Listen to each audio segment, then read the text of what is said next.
শীতের সিজন মানেই হলো নানা রকমের পরোটা খাওয়ার সময়। আর আজ আমরা দারুণ স্বাদের পনির পরোটা বানাতে শিখে নেব। নমস্কার বন্ধুরা, চ্যানেলে আপনাদের সকলকে স্বাগত। চলুন খুব ঝটপট পারফেক্ট পনির পরোটা কি করে বানাবেন সেটা দেখে নেওয়া যাক। তো তার জন্য প্রথমেই পরিমাণ মতো আটা নিয়ে নেব, তাতে জোয়ান, নুন এবং ময়ান মিশিয়ে নেব। ময়ানটা আমি এখানে মোটামুটি 2 বাটি আটাতে 2 বড় চামচ তেল মিশিয়ে নিয়েছি। এবার প্রথমে শুকনো শুকনো খুব ভালো করে মিক্স করে নেব, তারপরে একটু একটু করে জল দিয়ে আমরা একটা ডো তৈরি করব।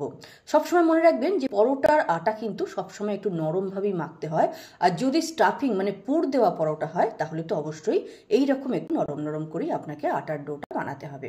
এবার আমরা পুরের জন্য পনিরটাকে রেডি করে নেব।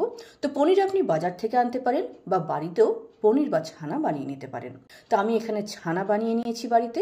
তাতে পরিমাণ মতো শুকনো লঙ্কার গুঁড়ো, নুন, জোয়ান, একটু আমচুর পাউডার আর খুব কুচি কুচি করে কাটা পেঁয়াজ কুচি এবং ধনেপাতা কুচি এখানে মেশালাম। তারপরে খুব ভালো করে মিক্স করে নেব, যাতে নুনটা সর্বত্র খুব সুন্দরভাবে ছড়িয়ে যায়। এবার আটাটাকে দেখে নিচ্ছি, আটাটা 15-20 মিনিট হয়ে গেছে। দেখুন একবারে সুন্দরভাবে সেট হয়ে গেছে। এই রকম আটাকে এবার আমরা এইভাবে আটার থেকে আমরা এবার লেচি কেটে নেব। তো আমি প্রথমে 2টো লেচি কেটে নিচ্ছি, 2টো পরোটা বানিয়ে আপনাদেরকে প্রথমে দেখাবো। তো লেচিগুলো একটু বড় সাইজের হবে, আবার খুব বড় সাইজও নেবেন না, তাহলে কিন্তু পরোটাগুলো খুব বেশি মোটা হয়ে যাবে। তো পরোটা বেলার জন্য প্রথমে একটু শুকনো আটা ছড়িয়ে নেব, তারপরে এইরকম রুটির মতো করে বেলে নেব।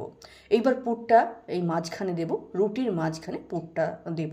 পুরটা একটু বেশি পরিমাণে দিতে পারেন, কারণ আমি যেভাবে দেখাচ্ছি তাতে কিন্তু পরোটা ফেটে যাওয়ার কোনো রকম চান্স থাকে না। এইবারে দেখুন মাঝখানে পুরটা একটু অ্যারেঞ্জ করে নিয়েছি, তারপরে চারিদিক থেকে এইভাবে ফোল্ড করে নিলাম। এবার ওপর থেকে একটু শুকনো আটা ছড়িয়ে আপনি এইভাবে চৌকো করে বেলে নিন। এতে কি হয়, জিনিসটা দেখতেও খুব অ্যাট্রাকটিভ হয়, সুন্দর হয় পরোটাটা, আর কোনো রকম ফাটার চান্স থাকে না। ভেতরে অনেকটা পুর গেছে, খেতে দুর্দান্ত হবে, আর ফেটে যাবে না, কোনো কিছু বেরোবার ভয় থাকবে না। এবার আপনি 2টো পিঠ প্রথমে ভালো করে সেঁকে নেবেন। এখানে দেখুন আমার পরোটাটা কিন্তু খুব সুন্দর করে একদম রুটির মতো করে আমি সেঁকে নিয়েছি। তারপরে আমি তেল দিলাম। এবার তেল দিয়েও 2টো পিঠকে ভালো করে একটু তেলে সেঁকে নেব, বা তেলে একটু ভাজা ভাজা মতো করে নেব, তারপরে কড়কড়ে করে নামিয়ে নেব। এইরকম মুচমুচে মজাদার পরোটা শীতের সকালে বা জলখাবারে বা সন্ধে বা ডিনারে যখনই আপনি পাবেন, মন খুশিতে ভরে যাবে। এটা খেতে যে কতটা সুস্বাদু হয় আমি যেভাবে বানিয়ে দেখালাম সেভাবে বানিয়ে খেয়ে দেখুন। যাই হোক, ভিডিওটা কেমন হয়েছে অবশ্যই লিখে জানাবেন। ভালো লাগলে লাইক শেয়ার করবেন, আর এরকম ছোট ছোট ভিডিও আরও পেতে চ্যানেলটিকে সাবস্ক্রাইব করে বেল বোতামটা প্রেস করে নেবেন। নমস্কার।